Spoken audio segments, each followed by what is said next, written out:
Magandang araw po sa inyo lahat mga kapatid. Isa na naman pong pagkakataon ang binigay sa atin ng Panginoon upang tayo po ay makapakinig ng kanyang mga salita sa oras po na ito. Mga kapatid, sa araw po na ito, ang mensahe po nating mapapakinggan ay may pamagat po na Tago ng Tago. Basahin ko lamang po ulit yung ating passage para po sa ating mensahe. Ang sabi po rito sa Psalms chapter 32 verses 1 hanggang 11, Blessed is the one whose transgressions are forgiven, whose sins are covered. Blessed is the one whose sin the Lord does not count against them, and in whose spirit is no deceit.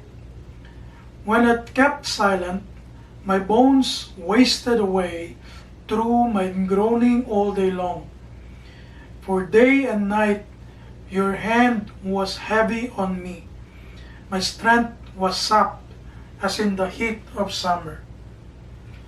Then I acknowledged my sin to you and did not cover up my iniquity. I said, I will confess my transgressions to the Lord, and you forgave the guilt of my sin. Therefore, let all the faithful pray to you while you may be found. Surely the rising of the mighty waters will not reach them. You are my hiding place. You will protect me from trouble and surround me with songs of deliverance. I will instruct you and teach you in the way you should go. I will counsel you with my loving eye on you. Many are the woes of the wicked, but the Lord's unfailing love surrounds the one who trusts in him. Rejoice in the Lord and be glad, you righteous. Sing, all you who are upright in heart. Pagpalain po tayo sa pagkabasa at pagkarinig ng salita ng Panginoon. TNT ang tawag sa mga taong tago ng tago sa ibang bansa. Dito po napakarami yan sa US at sa mga iba pang mga karatig bansa ng Pilipinas. Yung lalo na yung mga OFW po, no? Sila yung mga tinatawag po ng mga illegal na naninirahan sa ibang bansa at sa iba't ibang mga kadahilanan. People hide for many reasons. In psychology, mga kapatid, ang sabi po rito, hiding is not always physical. It can mean hiding emotions, thoughts, mistake, identity, weaknesses, or even success. Di ba po yung mga nananalo sa loto, hindi naman nila agad sinasabi po eh. Hina-hide nila yung katotohanan, nananalo sila, naging successful sila. Most of the time, people hide because they are trying to protect themselves from something they perceive threatening. Ayun po yung sabi ng psychology. Pero sa Biblia po tayo magpo-focus at ibibigyan ko po kayo ng example sa buhay po ni Haring David na siyang sumulat ng awit na binasa po natin kanina. Ang sabi ko po rito, when King David committed sin with Bathsheba, kilala naman po natin lahat kung sino si Bathsheba, yung nanay po ni Solomon. He tried to hide it, pero habang tumatagal yung kasalanan niya, habang tinatago niya, lalo po siyang nagigilty.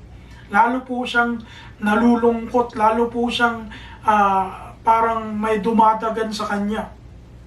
Therefore, eventually, nung kinausap na po siya ng propeta at talagang ipinahayag yung kanyang kasalanan, ay nagsisi po si David. At sinabayan niya ng pananalangin, hindi pagkain o pag-aayuno, at hindi rin siya naligo, hindi siya nagbihis, hindi siya nag-ahit ng balbas, na kung saan ito po ay ginawa niya para tanda na sobrang pagsisisi niya po doon sa ginawa niyang kasalanan. At maliban po doon mga kapatid, marami pang mga famous instances sa Bible na kung saan makikita po natin na yung mga taong ito na gumawa ng kasalanan ay tinry po nilang itago sa Diyos. At sila mismo, physically speaking, nagtago sa Diyos. Nandiyan na po unang-una sa lahat, ang mag-asawang si Adan at si Eva. Noong sila po ay nagkasala sa Panginoon, ay nagtago po sila doon sa malalapad na dahon ng puno. At sila po ay nahiya dahil sa kanila pong ginawang kasalanan. Ganyan po, ang isang propeta na kilalang kilala natin, walang iba kundi si Jonas, na siya pong nagtago sa Panginoon o nagtry na magtago sa Panginoon, hindi dahil sa kasalanan, pero dahil sa ayaw niyang sundin ng Panginoon. Ayan.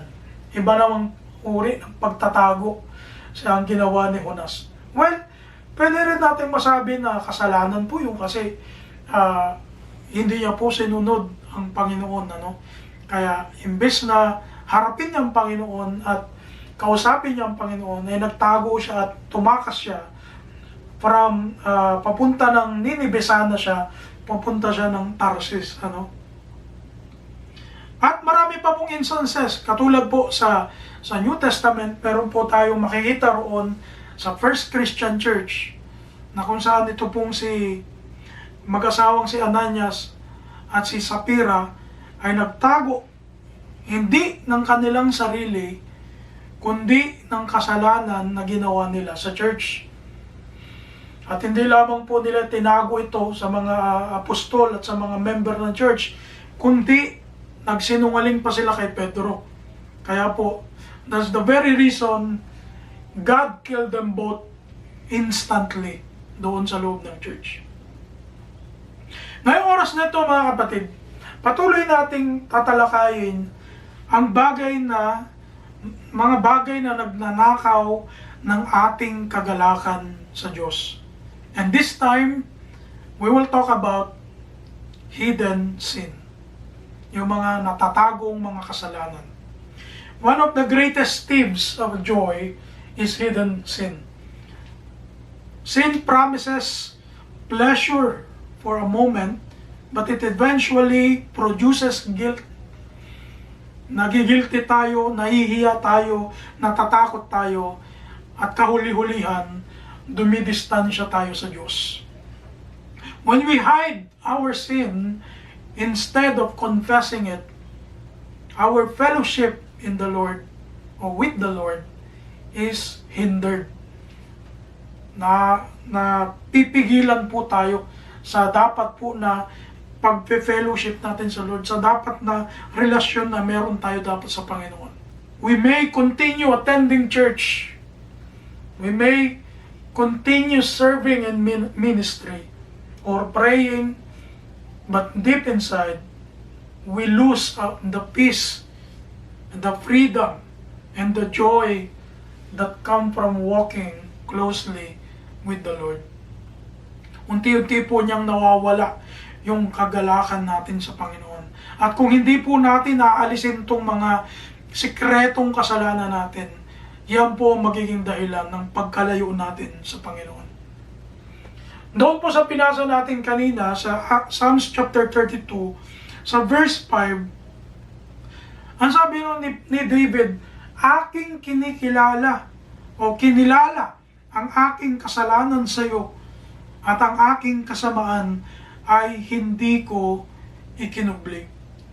Sa English, ang sabi doon, I will confess my transgressions to the Lord, and you forgave the guilt of my sin. Bakit kaya nasabi ni David po ito?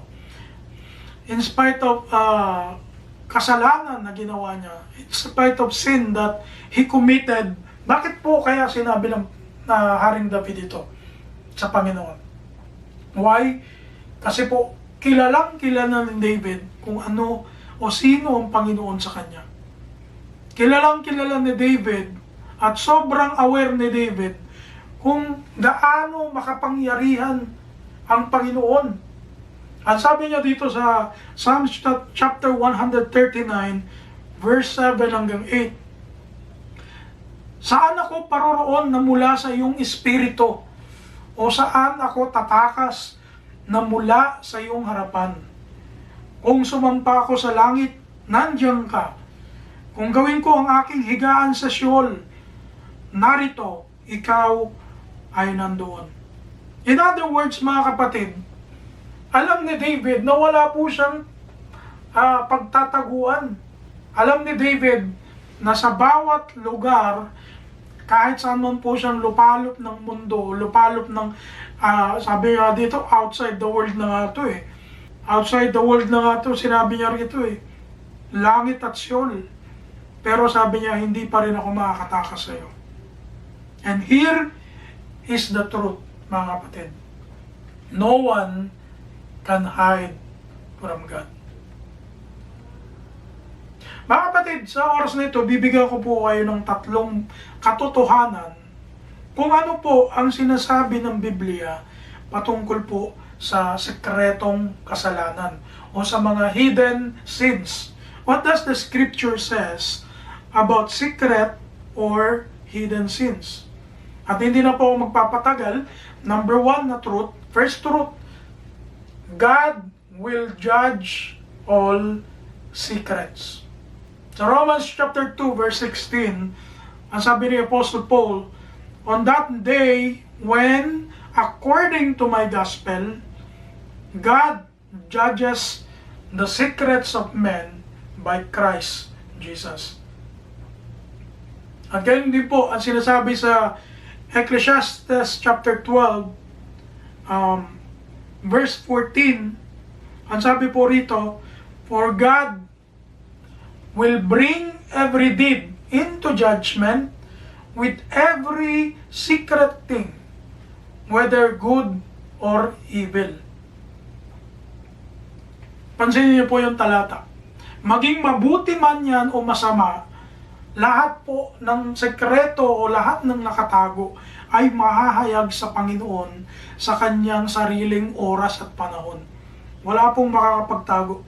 May mga tao kasi po na nag-iisip na baka siguro hindi napansin ng Lord o baka nakaligtaan ng Diyos yung mga nagagawa nilang mga kasalanan. Hindi po nakaka-miss ang Panginoon pagdating po sa ating ginagawa. At ang nakakalungkot pa nga mga kapatid, alam na nilang, yung mga ibang tao, alam na nilang mali yung kanilang ginagawa. At talagang alam nilang kasalanan, pero patuloy pa rin tong tinatago-tago sa kanilang mga sarili at ginagawa ng lihim na para bagang walang nakakitang Diyos sa kanilang ginagawa. Walang nakakakitang Diyos na nandoon nakaluklok sa langit.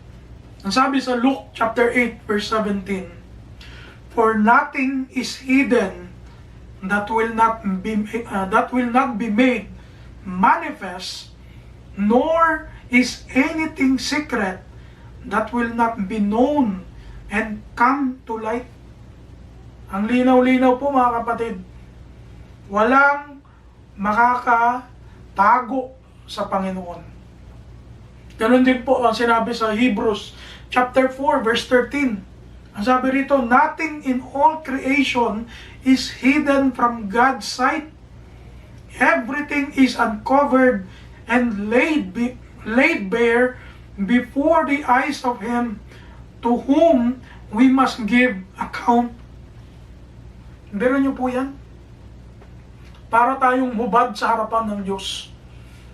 Sa sobrang wala tayong may tatago sa Kanya. Sabi doon sa talata, walang hidden. Walang sekreto. Ang tanong, meron pa po ba tayong mga tinatago-tagong kasalanan? Tayo lang po ang makakasagot niyan. Meron pa po ba tayong mga favorite sin na hanggang ngayon ginagawa natin ng lihim? Kaya po ba hanggang ngayon hindi pa rin full extent yung joy natin sa Lord? Hindi pa rin natin ma-experience yung mga kagalakan na dapat na na-experience na natin ngayon. sa tagal na nating Kristiyano. Kasi ang kagalakan sa Panginoon, ang Panginoon lang nagbibigay niyan. Hindi po tayo, hindi po ang kapwa natin, hindi kung sino man dito sa sanlibutan.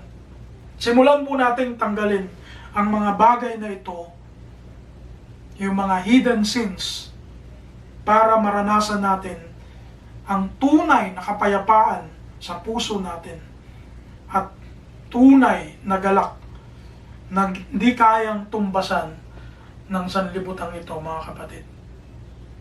Number 2, nakatotohanan, second truth, God searches our hearts.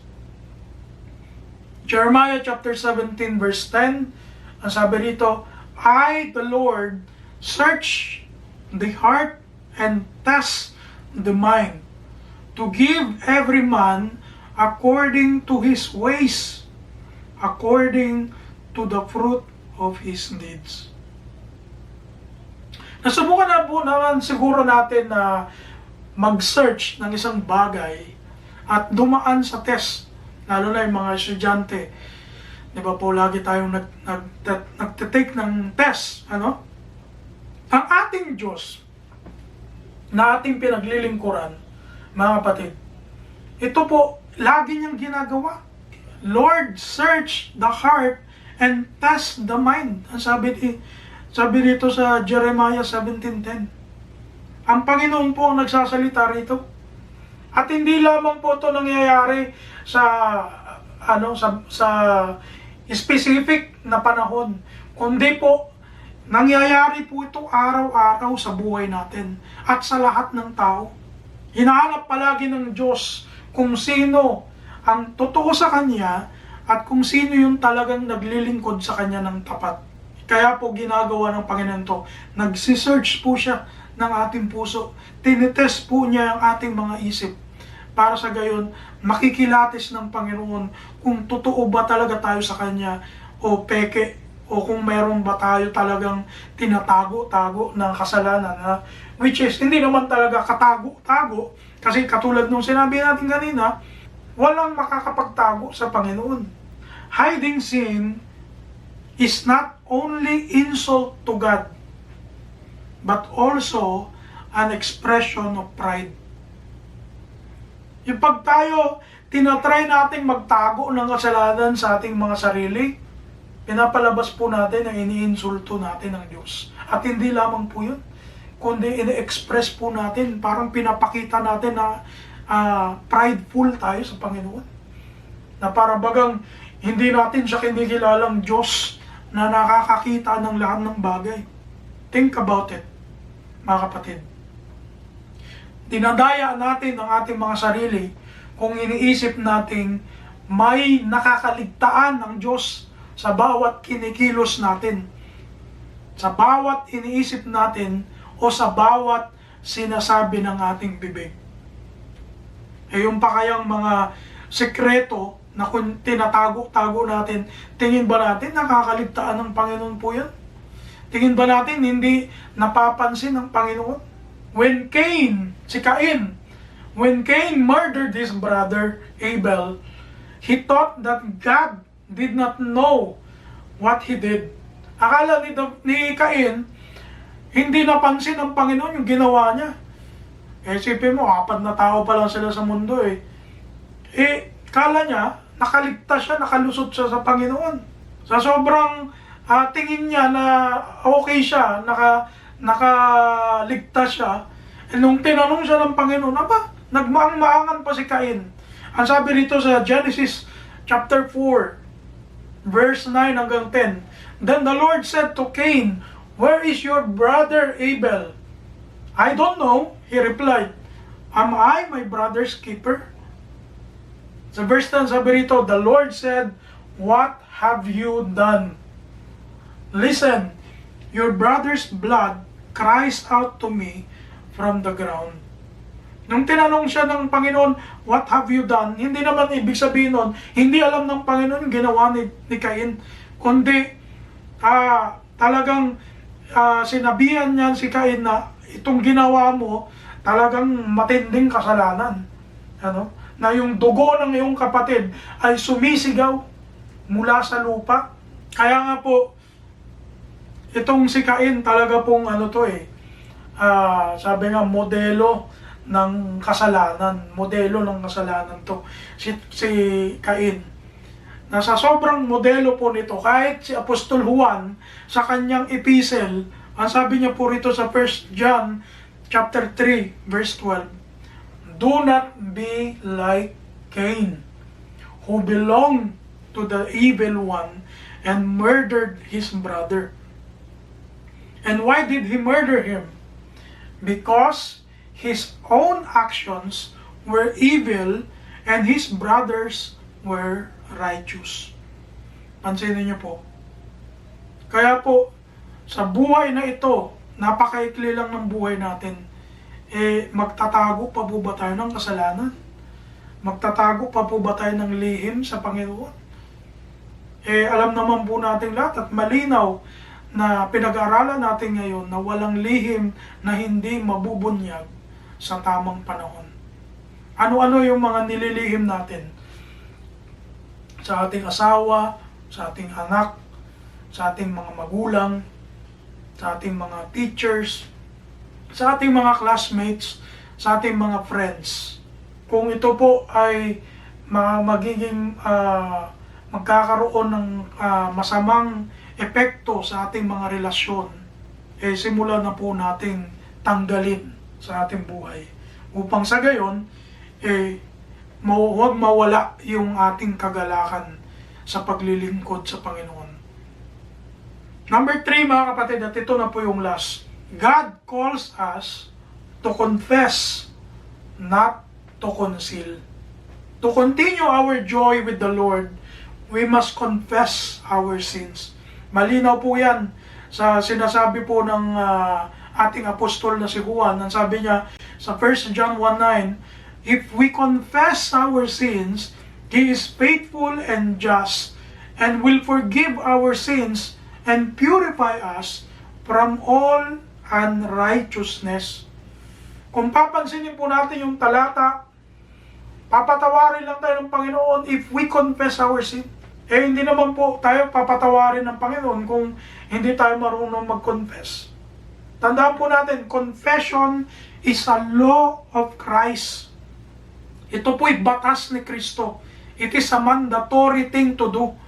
Hindi po ito dapat ginagawa lang kung kailan talagang nagkaletse-letse na yung buhay natin o buhay ng ibang tao.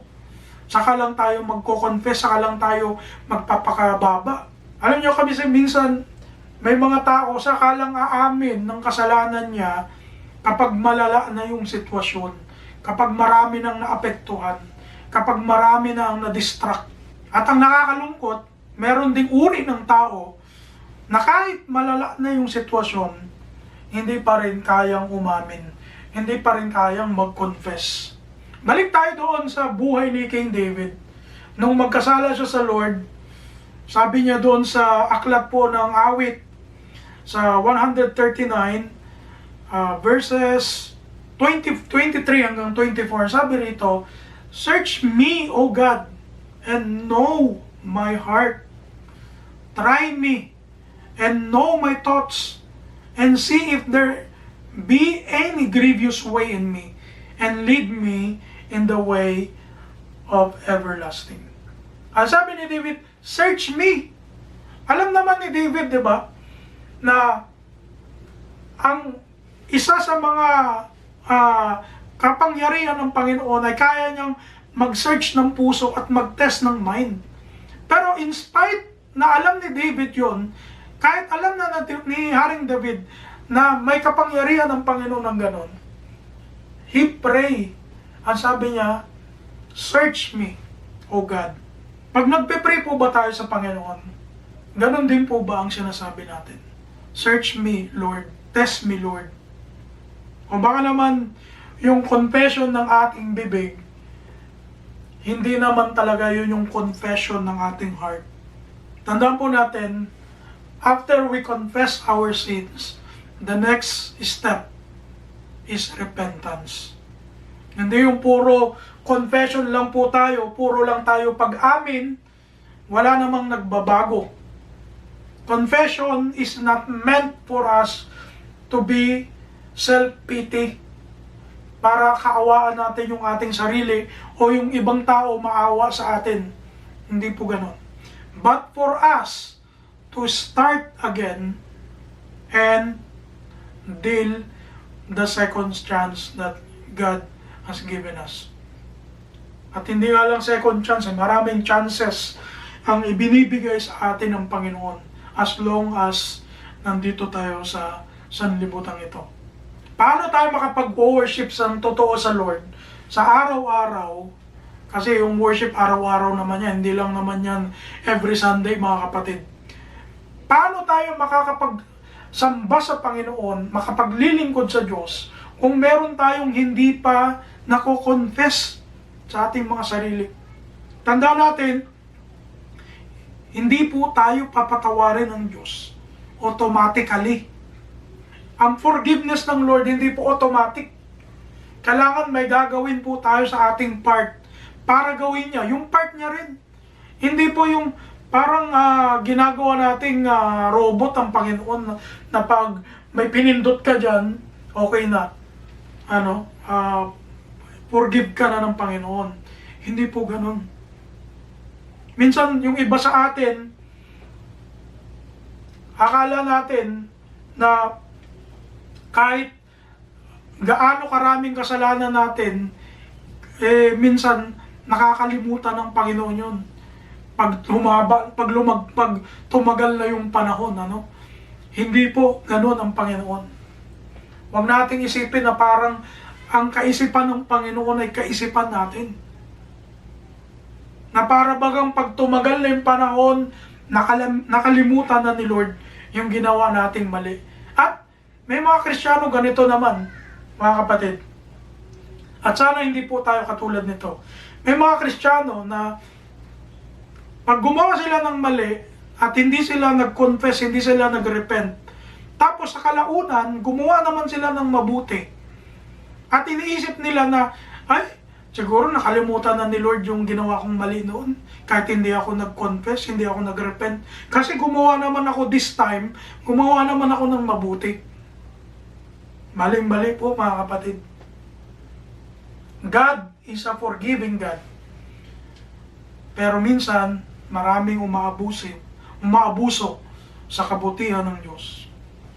Minsan, ginagawa nilang parang may amnesia ang Diyos because they are trying to conceal their sins before Him. Kala nila makakalimutan ng Panginoon kahit hindi sila magsisi. Remember this, mga kapatid. We cannot be genuine with God if we are not first genuine with ourselves. Hindi tayo pwedeng maging tapat sa Diyos kung tayo mismo sa sarili natin, hindi tayo tapat sa sarili natin. Hindi tayo aminado sa mga ginagawa nating kasalanan. Paano natin masasamba ang Panginoon? Paano tayo makapaglilingkod sa church kung meron po tayong tinatago-tago? Ang mapapala lang natin kapag lagi tayong nagtatago ng kasalanan ay distraction, pagkasira. Una, sa ating sarili. Pangalawa, yung pamilya natin. And then, even the church ay pwedeng masira. Sabi po rito sa 1 Corinthians chapter 12 verse 26. And if one member suffers, all the members suffer with it. Or if one member is honored, all the members rejoice with it. Kaya pag meron pong may kasalanang tinatago ang isang Kristiyano sa loob ng iglesia, buong iglesia po nadadamay. Kahit yung mga walang kasalanan, madadamay dahil po doon sa tinatago-tagong kasalanan. Nung nakipagdigma ang Israel laban sa hari ng Hai, sa aklat po ng Joshua, chapter 7, basahin nyo na lamang po. Natalo po sila ng Hai, At ang nangyari, hinapak ni Joshua ang kanyang damit at tumawag siya sa Panginoon. Ang sabi roon sa chapter 7, talagang naglumuhod at talagang naghandusay si Joshua sa lupa. Dahil ang in-expect ni Joshua, matatalo nila lahat ng kingdom na madadaanan nila. Kasi nga, papunta na sila doon sa promised land eh. Pero, nung time na yon, which is yung high, sobrang ang liit-liit na kingdom kumpara sa Jericho, katatalo lang nila yung Jericho nung time na yon, halos.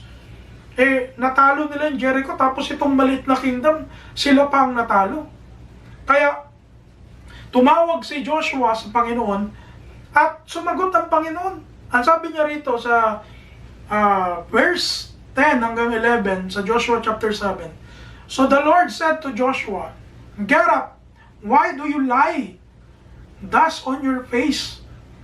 Israel has sinned, and they have also transgressed my covenant which I commanded them.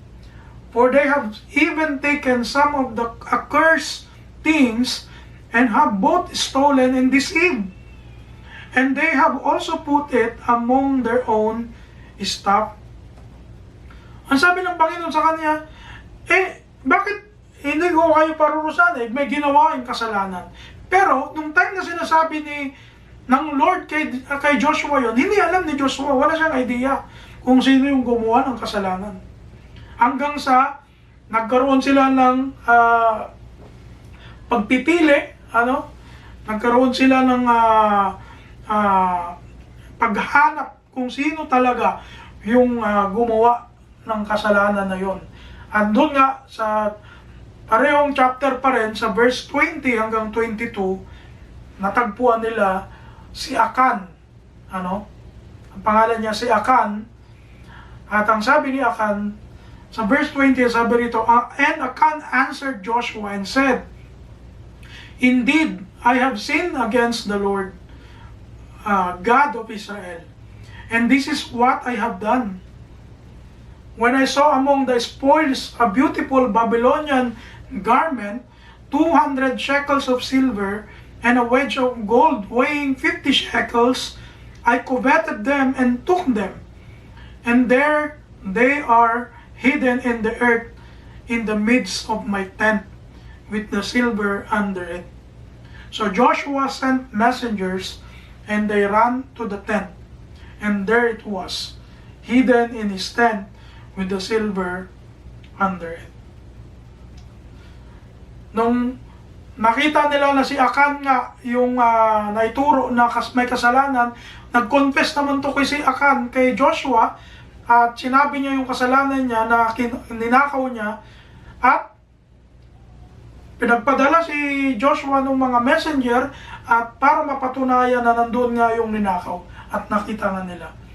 Eventually, pinatay nila si Akan para matapos yung galit ng Panginoon sa buong Israel. Mga kapatid, minsan may mga kasalanan na akala natin maliit lang, hindi seryoso, walang maapektuhang iba. Pero pagdating po sa pananampalataya, pagdating sa pagsunod kay Kristo sa kanyang iglesia, wala pong maliit at malaking kasalanan. Wala pong tago at hindi tago na kasalanan. Kinakailangan po, lagi po tayong maging aware, lagi po tayong magbantay sa ating mga sarili, upang sa gayon ay maiwasan po natin ang bagay na ito. Pero, hindi lamang po ganito ang example na gusto pong bigay sa inyo. Meron din namang example sa Biblia na kung saan, kabaliktaran naman, na kung saan, kung tayo marunong magsisi at maglahat ng ating mga kasalanan, magiging katulad din po tayo sa Bible character nito, na walang iba kundi si Zacchaeus. Alam naman po natin kung anong ginawa ni Zacchaeus sa Luke chapter 19. Pero babasahin ko lamang po sa inyo yung verse 8 hanggang 10 Ang sabi po rito, and Jesus said to him, kay Zacchaeus, "Today salvation has come to this house, because he also is a he also is a son of Abraham, for the Son of Man has come to seek and to save that which was lost." Kung papansinin po natin yung verse 9, ang sabi ni Christ, "Today salvation has come to this house." Dahil po sa papakababa at pagsisisi ni Zacchaeo, pati po yung sambahayan niya, nadamay ng kaligtasan ng Panginoon. Ganon din po ang mangyayari sa atin. Kapag tayo po marunong mag-confess, marunong mag-repent ng ating mga kasalanan, ang buong iglesia ng Panginoon ay pagpapalain niya. Mga kapatid, sa ating pagtatapos, gusto ko lamang pong basahin ito pong awit ni David sa chapter 51, verse 1 hanggang 12. At ang sabi po ng maraming theologians, ito daw po yung awit na ginawa niya nung siya po ay nagkasala sa Panginoon nung kanya pong gawing asawa si Bathsheba. Ang sabi niya po rito sa English, "Have mercy on me, O God, according to your unfailing love, according to your great compassion. Blot out my transgressions, wash away all my iniquity, and cleanse me from my sin. For I know my transgressions, and my sin is always before me. Against you, you only, have I sinned and done what is evil in your sight. So you are right in your verdict, and justified when you judge. Surely I was sinful at birth, sinful from the time my mother conceived me. Yet you desired faithfulness even in the womb. You taught me wisdom in that secret place. Cleanse me with hyssop, and I will be clean. Wash me, and I will be whiter than snow. Let me hear joy and gladness. Let the bones you have crushed rejoice. Hide your face from my sins and blot out all my iniquity. Create in me a pure heart, O God, and renew a steadfast spirit within me. Do not cast me from your presence, or take your Holy Spirit away from me, or take your Holy Spirit from me. Restore to me the joy of your salvation, and grant me a willing spirit to sustain me." Mga kapatid, pagpalain po tayo sa ating pagkarinig ng mensahe ng Panginoon sa oras po na ito. Nawa, marami po tayong natutunan at napaalalahanan sa mga mensaheng ito ng Panginoon. At nawa po, patuloy po tayo maglingkod ng tapat sa Panginoon upang sa gayon sumagana po tayo sa lahat ng ating gawain. Maraming salamat po sa inyong oras. Pagpalain po tayo ng Panginoon sa linggong ito na darating, at ang kapayapaan po ng Diyos ang sumaating na lahat nawa. God bless po.